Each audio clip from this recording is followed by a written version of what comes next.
আমৃত্যু ভালোবাসি তোকে পর্ব ৪৯। লেখিকা সালমা চৌধুরী। আমি আছি আপনাদের সাথে নৌসিন পারভিন। মিষ্টির কথা শুনে মেঘের চোখের তারাগুলো ঝলমল করছে। চোখের সামনে আবিরের হাস্যোজ্জ্বল চেহারা ভেসে উঠেছে। অমনি মেঘ চোখ বন্ধ করে ফেলেছে। চোখ বন্ধ করা মাত্র আবিরের ধারালো ছুরির ন্যায় দৃষ্টি চোখে লাগলো। বক্ষপিঞ্জরে আবদ্ধ হৃৎপিণ্ডটা ছুটে পালাতে যাচ্ছে। সহসা অনুভব হলো উষ্ণ হাওয়া মেঘের কানের লতি ছুঁয়ে গিয়েছে। মেঘের লুকানো অনুভূতিগুলো আজ আকাশে ডানা মেলে উঠতে চাচ্ছে। আনন্দের সাথে লজ্জায় মেঘের চোখ মুখ লাল হয়ে গিয়েছে। বন্যা সুনিপুণ নজরে খেয়াল করলো তা। বন্যার ঠোঁটে সহসা হাসি ফুটলো। হাসি মুখে মেঘকে উদ্দেশ্য করে বলল, কেউ আবির ভাইয়াকে খবর দে, বান্ধবী আমার নববধূর মতো লজ্জায় নুইয়ে পড়ছে। আবির ভাইয়া না আসলে বোধহয় চোখ তুলে তাকাবেই না। বন্যার কথায় মেঘের হুঁশ ফেরে স্পর্শ চোখে তাকাই বন্যার দিকে। বন্যার হাস্যোজ্জ্বল মুখ দেখে মেঘ এগিয়ে এসে বন্যাকে জড়িয়ে ধরে লজ্জায় ওড়না দিয়ে মুখ লুকালো। বন্যা ক্ষীণস্বরে বলল, বেবি থাক, এত লজ্জা পাইতে হবে না, আমরা তো আর আবির ভাইয়া নই। মিষ্টি বলল, মেঘ তুই ওনাকে পেলে সত্যিই অনেক ভালো থাকবি। আমি মাত্র কয়েক ঘন্টায় ওনাকে দায়িত্বশীলতা আর যত্নতা দেখেই ক্রাশ খেয়েছি, সেখানে তুই তো নিজের সর্বক্ষণ সব কিছু অনুভব করিস। মিনহাজ শক্ত গলায় বলে উঠল, তোদের আহ্লাদ দেখে বাঁচি না। এই বন্যা, মেঘের ফোনটা দে, আমার আইডি আনব্লক করি। মেঘ সোজা হয়ে দাঁড়িয়ে বন্যার থেকে নিজের ফোন নিয়ে ব্যাগে রাখতে রাখতে স্বাভাবিক কণ্ঠে বলল, কোনো প্রয়োজন নেই, তুই ব্লক লিস্টেই থাক। কেন? আবির ভাই নিজের হাতে ব্লক দিয়েছেন, আমার পক্ষে আনব্লক করা দুরূহ বিষয়। তাছাড়া আমাকে বেবি বলতে বারণ করা সত্ত্বেও তুই বেবি ডাকছিস, আমি কিছুই করতে পারবো না। এত পাথর মন কেন তোর? আনব্লক করে দে, আর বলবো না। সম্ভব না, আমি বাসায় যাব, টাটা। মেঘ খুশিতে গদগদ হয়ে সবাইকে রেখে চলে গিয়েছে। গাড়িতে বসে ভাবছে, আবির ভাই কি সত্যিই আমায় পছন্দ করেন, নাকি আমি শুধু একটু বেশিই ভাবছি। মেঘ বাসায় এসে হাত মুখ ধুয়ে নিচেই আসছে। মালিয়া খান সোফায় বসে কি যেন পড়ছিলেন। মেঘকে ঘুরঘুর করতে দেখে ডাকলেন, মেঘ এদিকে আয়। বড় আম্মুর ডাক শুনে মেঘ সোফায় এসে বসতে মালিয়া খান মৃদু স্বরে বললেন, খাবি কিছু? না, খিদে নেই। তাহলে ঘুরতেছিস কেন? আম্মুরা কোথায়? তোর আম্মু কাকিয়া শপিংয়ে গিয়েছে। মেঘ ফোঁস করে শ্বাস ছেড়ে বলল, আমায় নিয়ে গেল না কেন? তুই যেতিস নাকি? হ্যাঁ, আজকে আর কিভাবে যাবি, তুই বরং অন্যদিন যাস। অন্যদিন যাস? আমি খেতে দিয়ে দিচ্ছি, তুই ঠান্ডা মাথায় খেয়ে নে। মেঘ স্বাভাবিক কণ্ঠে বলল, তোমার খেতে দিতে হবে না, আমি একাই খেতে পারবো। মেঘ মন খারাপ করে রান্নাঘরে চলে গিয়েছে। রাস্তায় আস্তে আস্তে মেঘ ভাবছিল শপিংয়ে গিয়ে আবিরের জন্য নিজে পছন্দ করে পাঞ্জাবি কিনে নিয়ে আসবে, কিন্তু আম্মুরা মেঘকে না নিয়েই বলে চলে গিয়েছে, না বলেই নিয়ে চলে গেল। মেঘ খাবার খেয়ে রুমে এসে শুয়ে আছে। মাথায় শুধু আবির ভাই ঘুরছে। শুয়ে বসে কোনোভাবেই ভালো লাগছে না। কয়েকবার ফোনে আবিরের নাম্বার বের করেছে, কিন্তু কল দিয়ে ওর সাহস পাচ্ছে না। কোনোভাবেই যখন ঘুম আসছিল না, তখন মেঘ উঠে চুপি চুপি আবিরের রুমে চলে গিয়েছে। রুম জুড়ে মাতাল করা এক সুগন্ধ, যা মেঘের মস্তিষ্কে নিউরনের অনুরণ তুলছে। চারপাশে তাকাতে গিয়ে হঠাৎ নজরে পড়ে আবিরের স্কাই ব্লু রঙের একটা শার্টের দিকে। মেঘ নিঃশব্দে হেসে এগিয়ে গেল শার্টের কাছে। শার্টটা কাছে আনতেই আবিরের গায়ের গন্ধ স্পর্শ নাকে লাগলো। আবেশে মেঘের চোখ বন্ধ হয়ে আসছে। প্রিয় মানুষের স্পর্শ যেমন দেহ আর মন উভয়ে আনন্দলিত করে, তেমনি প্রিয় মানুষের গায়ের গন্ধও তীব্র আকর্ষণ কাজ করে। মেঘ নিজস্ব কিছুক্ষণ শার্টটাকে জড়িয়ে ধরে আকর্ষক জামার উপরে শার্টটা পরে নিল। আবিরের শার্ট মেঘের গায়ে অনেকটাই বড়, পাঞ্জাবির মতো লাগছে, যেমন মোটা তেমনই লম্বা। মেঘ ড্রেসিং টেবিলের সামনে গিয়ে চোখ তুলে তাকাতে লজ্জায় দুহাত দিয়ে মুখ ঢেকে ফেলেছে। খানিক বাদে দু আঙুল ফাঁক করে এক চোখে তাকিয়ে নিজেকে দেখতে লাগলো। খুশিতে দুহাত মেলে রুমে ঘুরতে লাগলো। ঘুরতে ঘুরতে ধপ করে বিছানায় এসে বসে পড়েছে। দুহাতে শার্টের কলার ঠিক করে হাতে টেনে বিছানায় শুয়ে দীর্ঘশ্বাস ছেড়ে চোখ বন্ধ করলো।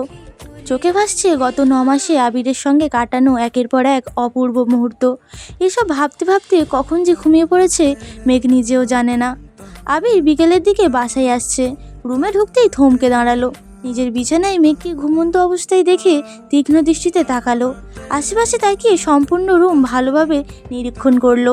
ব্যাগটা রেখে কয়েক মুহূর্ত প্রখর নেত্রে রইল প্রেয়সীর অভিমুখে। ঘুমের মধ্যেও মেঘের ঠোঁটের কোণে হাসি লেগেই আছে। মেঘের পরনে নিজের শার্ট দেখে মুচকি হাসলো। আবিরের নিষ্পলক দৃষ্টি আটকে আছে মেঘের ঘুমন্ত চেহারায়। আনমনে অনেক কিছু ভেবে নিয়েছে। মেঘকে ডাকার জন্য একবার এগিয়ে গেল, কিন্তু মেঘের গভীর ঘুম দেখে ডাকতে ইচ্ছে করেনি। তাই শাওয়ার নিতে চলে গিয়েছে ওয়াশরুমে। শাওয়ার নিয়ে বেরিয়ে দেখলো মেঘ ঘুমে নিমগ্ন হয়ে আছে। কি করবে কিছুই বুঝতে পারছে না। মনের ভেতর অস্থিরতা, মস্তিষ্কে বিচরণ করছে নানান রং বেরঙের নিষিদ্ধ প্রেমানুভূতি। ইচ্ছে করছে প্রেয়সীর চাঁদের ন্যায় মুখ বিবরণে ভালোবাসার পরশ এঁকে দিতে, কিন্তু কিভাবে সম্ভব? আবিরের প্রেয়সী যে এখনো অবুঝ। আবির ঠোঁটে হাসি রেখে মেঘের দিকে ঝুঁকে এসে চুল ঝাড়তেই পানির ছিটা মেঘের চোখে মুখে পড়ে। মেঘ ঘুমের মধ্যে ভ্রু কুঁচকালো, কিন্তু সজাগ হওয়ার কোনো নামই নিল না। আবির রুম থেকে বেরিয়ে বেলকনিতে গেল। বাসায় পরিস্থিতি বোঝার চেষ্টা করলো। মিমরা এখনো ফেরেনি। মালিয়া খান নিজের রুমে। আবির আবারও রুমে আসছে। মেঘের দিকে ভালোভাবে তাকাতে পারছে না, আবার না তাকিয়েও থাকতে পারছে না। অন্যদিকে বাসায় মানুষের চিন্তা তো আছেই। হুট করে কেউ চলে আসলে আর মেঘকে এভাবে আবিরের রুমে দেখলে কি হবে তাই ভেবে পাচ্ছে না। বাধ্য হয়ে শেষ পর্যন্ত মেঘের মাথার কাছে বসে মেঘের চুলে আলতোভাবে হাত বুলিয়ে মোলায়েম কণ্ঠে ডাকলো, মেঘ। মেঘ ঘুমে বিভোর হয়ে আছে। আবির পুনরায় ডাকলো, মেঘ। মেঘ ঘুমের মধ্যেই বলল, ওঠ। মেঘ এবার ঠাস করে চোখ মেলল। আবিরের চোখে চোখ পড়তেই আশেপাশে চোখ ঘোরালো। এটা আবিরের রুম বুঝতে পেরে তাড়াহুড়ো করে উঠে বসলো। আবির ভাইয়ের বিছানায় ঘুমিয়ে পড়েছিল ভেবেই লজ্জায় মেঘ চোখ তুলে তাকাতে পারছে না। মেঘের আকাশচুম্বী লজ্জা দেখে আবির থমথমে কণ্ঠে বিড়বিড় করলো, রাগ উঠতে এই লজ্জা কোথায় হারাই যায়। মেঘ উঠে চলে যেতে নিলে আবির মেঘের বাহু চেপে ধরে। সদ্য ঘুম ভাঙে মেঘ কথাও বলতে পারছে না। আবির দাঁড়িয়ে মেঘের কাছে এগিয়ে এসে শুধালো, এসবের মানে কি? মেঘ আবিরের দৃষ্টি খেয়াল করে নিচে তাকাতে রীতিমতো কেঁপে উঠল। পরনে আবিরের শার্ট দেখে মেঘের শরীর ঘামতে শুরু করেছে। ভয় আর লজ্জায় মেঘ আড়ষ্ট হয়ে যাচ্ছে। চিবুক নামিয়েছে গলায়। কিছু বলার ভাষা নেই। মেঘের অস্বাভাবিকতা বুঝতে পেরে আবির মেঘকে ছেড়ে দিয়েছে। মেঘ সঙ্গে সঙ্গে দরজার দিকে ছুটল। বেলকনিতে গিয়ে শার্ট খুলে পুনরায় আবিরের রুমে দরজা পর্যন্ত এসে শার্ট বিছানার দিকে ছুঁড়ে ফেলে নিজের রুমে চলে গিয়েছে। আবির ঠোঁটে হাসি রেখে দরজার দিকে তাকিয়ে রইল। কিছুক্ষণ পরেই মিমরা শপিং করে বাসায় আসছে। এসেই মেঘকে ডাকতে শুরু করলো। মেঘের জন্য জুতা, থ্রি পিস আরও অন্যান্য প্রয়োজনীয় জিনিস নিয়ে আসছে। মেঘ শপিং খুলে দেখছে। একটা শপিং দেখিয়ে বলল, ওইটাতে কি আছে আম্মু? হালিমা খান শপিং ব্যাগটা মেঘের দিকে এগিয়ে দিয়ে বলল, আবির আর তানবীরের জন্য শার্ট আছে এটাতে। মেঘ গম্ভীর গলায় বলে, পাঞ্জাবি আনোনি? পাঞ্জাবি তেমন ভালো লাগে না, তাই আনেনি। ও। হালিমা খান আদিকে পাঠালেন আবিরকে ডাকার জন্য। আবির নিচে আসতেই মেঘ লজ্জায় মিমের পেছনে গিয়ে লুকিয়ে পড়েছে। আকলিমা খান আবিরকে দুটো শার্ট দিয়ে বলল, দেখো পছন্দ হয় কিনা। আবির দাঁত বের করে হাসলো। তারপর স্বাভাবিক কণ্ঠে বলল, তোমাদের পছন্দকে আমি কখনো খারাপ বলছিনি। কখনো বলেছি? তা বলনি, কিন্তু খুব ভালো লাগছে সেটাও কখনো বলো না। তুমি এত বছর বাইরে ছিলে, তোমার পছন্দ অপছন্দ সম্পর্কে তেমন ধারণা নেই, তাই একটু চিন্তায় থাকি। আবির হেসে বলল, তোমরা মাঝে মাঝে এমনভাবে কথা বলো যেন আমি ভিন্ন গ্রহে ছিলাম, নতুন নতুন পৃথিবীতে পা রাখছি। আবিরের কথা শুনে সবাই একসঙ্গে হেসে উঠল। আবির নীরব দর্শকের মতো সব দেখলো, আর মেঘ মিমের আড়াল থেকে লুকিয়ে লুকিয়ে আবিরকে দেখছে। আবির যতক্ষণ নিচে ছিল মেঘ সামনেই আসেনি। আবির নিজের শার্ট নিয়ে চলে যেতেই মেঘ আবারও সোফায় বসে শুধালো, আম্মু তোমরা আবার শপিংয়ে যাবে কবে? জানি না। কেন মা? আমিও শপিংয়ে যেতাম। তোর ড্রেস পছন্দ হয়নি? হয়েছে, আমার অন্য কাজ আছে। কবে যাবে বলো? আমরা আবার যেতে যেতে ঈদের সময় যাব, তখন গেলে হবে? না, আমার এমার্জেন্সি যেতে হবে। তাহলে তানবি না হয় আবিরের সঙ্গে চলে যাস। আবির এর মধ্যে রুমে শার্ট দুটো রেখে নিচে নামতে নামতে গম্ভীর কণ্ঠে শুধালো, কোথায় যেতে বলছে? ওর নাকি কি শপিং করতে হবে, তাই বলছিলাম তুই না হয় তানবীর নিয়ে যাস। এখন যাবি? মেঘ এপাশ ওপাশ মাথা নেড়ে না করলো। মেঘ মনে মনে বিড়বিড় করে বলল, ওনাদের নিয়ে শপিংয়ে যাওয়ার চেয়ে না যাওয়াই ভালো। আবির স্বাভাবিক কণ্ঠে বলল, আমি বাইরে যাচ্ছি, ফিরতে দেরি হতে পারে। বলে আবির চলে গিয়েছে। মেঘ রুমে যেতেই দেখলো ফোনে মিনহাজের একের পর এক কল দিচ্ছে। মেঘ ফোন রিসিভ করতেই মিনহাজ বলল, তুই কি আমায় আনব্লক করবি না মেঘ? আমি পারবো না, সেটা তোকে আগেই বলেছি। আর এতবার কল দিলে ফোন নাম্বারও ব্লক করে দিব বলে দিলাম। ছেড়ে দিচ্ছিস মেঘ? মনে করে দিচ্ছি। ঠিক আছে, ভালো থাকিস, রাখছি। বাসায় ভালো লাগছিল না বলে আবিরাজ, রাসেল, রাকিব আর লিমনের সাথে দেখা করতে আসছে। ওরা তিনজনই সিগারেট খাচ্ছিল। আবির আসতেই লিমন একটা সিগারেট আবিরের দিকে এগিয়ে দিল। আবির শক্ত কণ্ঠে বলল, আমি সিগারেট খাই না। রাসেল ফিক করে হেসে বলল, মজা করছিস নাকি? মজা করার কি হলো? লিমন সিগারেটটা আরও এগিয়ে বলল, আমাদের সাথে ফর্মালিটি করতে হবে না, নে খা। আমি সত্যিই খাই না। কবে থেকে? অনেক দিন হবে। ছাড়লি কেন? আমার কাদম্বিনী চাই না আমি সিগারেট খাই। রাকিব এবার উদ্বিগ্ন কণ্ঠে বলল, তুই যেন কার জন্য সিগারেট খাওয়া শুরু করছিলি? যার জন্য ধরেছিলাম তার জন্যই ছেড়েছি। সমস্যা আছে কোনো? না, একদমই না। রাকিব শুধালো, বাসায় সবাই কেমন আছেন? আলহামদুলিল্লাহ ভালো। রাসেল গলা উঁচু করে বলল, আঙ্কেল ঠিক আছেন? আলহামদুলিল্লাহ। লিমন কাঁপা কাঁপা কণ্ঠে বলল, তোর এত পরিবর্তনের রহস্য কি? আবির গম্ভীর গলায় বলে, বাবা মায়ের একমাত্র ছেলে হলে এসব পরিবর্তন নিজে থেকেই চলে আসে। চোখের সামনে আব্বু আম্মুর অসুস্থতা, বুকের ভেতরে প্রেয়সীর গভীর অনুরক্তি, সব আড়াল করতে নিজের সঙ্গে প্রতিনিয়ত লড়াই করতে হয়, এই আর কি। রাসেল শীতল কণ্ঠে বলল, মেঘের কথা বাসায় জানাবি না? কিভাবে জানাবো? আব্বু হার্ট অ্যাটাকের হাত থেকে কোনো রকমে বেঁচে ফিরেছেন। এই অবস্থায় আব্বুকে প্রেসার দেওয়ার মতো পরিস্থিতি কোনোভাবেই তৈরি করা যাবে না। আর আমার শ্বশুর যে মানুষ, আমার মুখে নিজের মেয়ের নাম শুনলেই আগুনে ঘি ঢালার মতো চেতবে। আবির পুনরায় নিরুদ্বেগ কণ্ঠে বলল, আজ একমাত্র ছেলে না হইতাম আর একটা ভাই থাকতো, তাহলে আমাকে কখনো কোনো কাজে পিছুপা হতে হতো না। রাকিব করুণ স্বরে শুধালো, ফুপ্পির বিষয়ে বাসায় কোনো সিদ্ধান্ত হয়নি? আবির বিরক্তি নিয়ে বলল, এখনও কিছুই হচ্ছে না। আমি আব্বু চাচুকে ইনডাইরেক্টলি বলেছি, কিন্তু তাদের দিকে থেকে কেমন রেসপন্স পাচ্ছি না। কি ভাবছিস? কিভাবে কি করবি? আমি জানি না। আবির অনেক রাত পর্যন্ত আড্ডা দিয়ে বাসায় আসছে। মেঘ বেলকনিতে দাঁড়িয়ে বারবারের মতো আবিরের জন্য অপেক্ষা করছিল।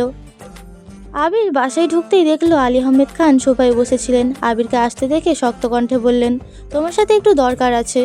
আবির সহসা দাঁড়িয়ে পড়েছে। স্বাভাবিক কণ্ঠে বলল, জি বলুন। তোমার ফুপ্পির বিষয়ে কিছু ভেবেছো? মুখে হাসি নিয়ে আবির বলল, আমি কি ভাববো? তোমার ফুপ্পির বিষয়ে তুমি ভাববে না? এ বাড়ির বড় ছেলে হিসেবে তোমার তো কিছু দায়িত্ব আছে। আবির মলিন হেসে বলল, আপনারা যা সিদ্ধান্ত নেবেন তাই হবে। আলী আহমেদ খান শক্ত কণ্ঠে বললেন, ঠিক আছে, রুমে যাও তুমি। আজ মেঘ ভার্সিটিতে আসতে মিষ্টি উত্তেজিত কণ্ঠে বলল, কিরে মেঘ, আবির ভাইয়ের সঙ্গে কথা হলো? কি কথা বলবো? মিনহাজকে ব্লক করার কারণ জিজ্ঞেস করিসনি? মেঘ আমতা আমতা করে বলল, এত সহজে? আমার এত সাহস নেই। সাহস না দেখালে কিছু জানতেও পারবি না। মেঘের হঠাৎ ধীর কণ্ঠে প্রশ্ন করলো, উনি আমায় ভালো না বাসলে কি করব? তামিম হেসে বলল, ওনারে ভুলে যাবি। মেঘ ভ্রুকুচকে কঠিন স্বরে বলল, তোরে ভুলে যাব? দূর হ হারামি। মিনহাজ অভিভূতের ন্যায় নিষ্পলক মেঘের দিকে কিছুক্ষণ তাকিয়ে থেকে বলল, তোরা অনুমতি দিলে আমি একটা প্ল্যান দিতে পারি। বন্যা শক্ত কণ্ঠে বলল, কিসের প্ল্যান? মিনহাজ ধীর সিস্তে কণ্ঠে সবটা প্ল্যান বলেছে। মিষ্টিরা বলার সঙ্গে সঙ্গে রাজি হয়ে গিয়েছে। মিষ্টিদের উত্তেজনা দেখে মেঘও মোটামুটি রাজি হয়েছে, কিন্তু বন্যা কোনোভাবেই রাজি হচ্ছে না। মেঘকে বোঝানোর চেষ্টা করছে, কিন্তু মিষ্টি, মিনহাজ আর তামিমের কথা শুনতে শুনতে বন্যার কথা মেঘ পাত্তাও দিচ্ছে না। রাতের খাবার টেবিলে বড়দের খাওয়া শেষে আবির, তানভীর, মিম, মেঘ বসে খাবার খাচ্ছিল। তানভীর উঠে যেতেই মেঘ মিমকে উদ্দেশ্য করে বলল, মিম, তোর সাথে আমার অনেক কথা আছে। কি কথা আপু? মেঘ বিড়বিড় করে বলল, আমার ভার্সিটির ফ্রেন্ডদের কথা বলছিলাম না তোকে? হ্যাঁ, এখন কি হয়েছে? আবির দীর্ঘ মনোযোগ দিয়ে মেঘের কথা শুনছে। মেঘ ঢোক গিলে ধীর কণ্ঠে বলল, আমার এক ফ্রেন্ড মনে হয় আমাকে পছন্দ করে, তোকে ছবি দেখাবো নে, খেয়ে রুমে আসিস। মিম আচ্ছা বলে চোখ তুলতেই নজর পড়ে আবিরের দিকে। আবির অগ্নিদৃষ্টিতে তাকিয়ে আছে মেঘের দিকে। মিম সে দৃশ্য দেখে টেবিলের নিচ দিয়ে মেঘকে চিমটি কেটে বিড়বিড় করে বলল, আপু চুপ করো, ভাইয়া তোমার কথা শুনে ফেলেছে। মেঘ মিমের কথাই তেমন পাত্তাও দিচ্ছে না। আবার বলল, ওরা তোর কথা খুব বলে, তোকে নিয়ে একদিন ওদের সাথে দেখা করতে যাবো নে, ঠিক আছে? ভয়ে মিমের কণ্ঠ ভিজে এলো। দাঁতে দাঁত চেপে বলল, সময় হলে যাব, এখন চুপ করো তুমি। মেঘ উত্তেজিত কণ্ঠে পুনরায় বলল, জানিস মিম, ওর নামের প্রথম অক্ষরও এম। আবির সঙ্গে সঙ্গে খাবার রেখে দাঁড়িয়ে পড়েছে। হালিমা খান উদ্বিগ্ন কণ্ঠে শুধালেন, কিরে, খাবার শেষ না করে উঠে পারলি যে? খেতে ইচ্ছে করছে না। কেন, কি হয়েছে তোর? কিছু না। আবির আগে ফুসতে ফুসতে রুমে চলে গিয়েছে। মেঘ এবার দীর্ঘশ্বাস ছেড়ে চোখ তুলে তাকালো। মেঘের নেত্রোদ্বয় টলমল করছে। আবিরের সামনে এভাবে কথা বলা মেঘের কাছে তৃতীয় বিশ্বযুদ্ধের সমতুল্য। ভয়ে মেঘের হাত পা কাঁপছিল। নিজ দিকে তাকিয়ে কোনো রকম কথাগুলো বলেছে মেঘ। আবির কোনো দিকে না তাকিয়ে রুমে চলে গিয়েছে। মেঘ গম্ভীর রাত পর্যন্ত টিভি দেখেছে আর আবিরের জন্য অপেক্ষা করেছে। প্রায় 1টা নাগাদ মেঘ রুমে গিয়ে শুয়ে পড়েছে। পরদিন সকালে আবার খাবার টেবিলে আবিরের সঙ্গে দেখা। মেঘ কোনোভাবেই আবিরের চোখের দিকে তাকায় না, কারণ আবির ভাইয়ের চোখে চোখ রাখলেই মেঘের সব কিছু গুলিয়ে যাবে। বড়দের কথার মাঝখানে মিম কি একটা কথা বলেছে, কিন্তু কেউ মিমের কথা কানেই নেয়নি। মেঘ মিমকে উদ্দেশ্য করে উচ্চস্বরে সচেতন কণ্ঠে বলল, শোন মিম, যেখানে গুরুত্ব পাবি না সেখানে কখনো কোনো কথা বলবি না, যেখানে গুরুত্ব পাবি সেখানে নিজের মতামত দিবি। মেঘের বিজ্ঞান ন্যায় কথা শুনে মিম আহাম্মকের মতো তাকিয়ে আছে। এই পর্যন্ত ছিল আমৃত্যু ভালোবাসি তোকে পর্ব 49। পরবর্তী পর্বগুলো শোনার জন্য চ্যানেলেই চোখ রাখুন। সবাই ভালো থাকবেন, সুস্থ থাকবেন। আল্লাহ হাফিজ।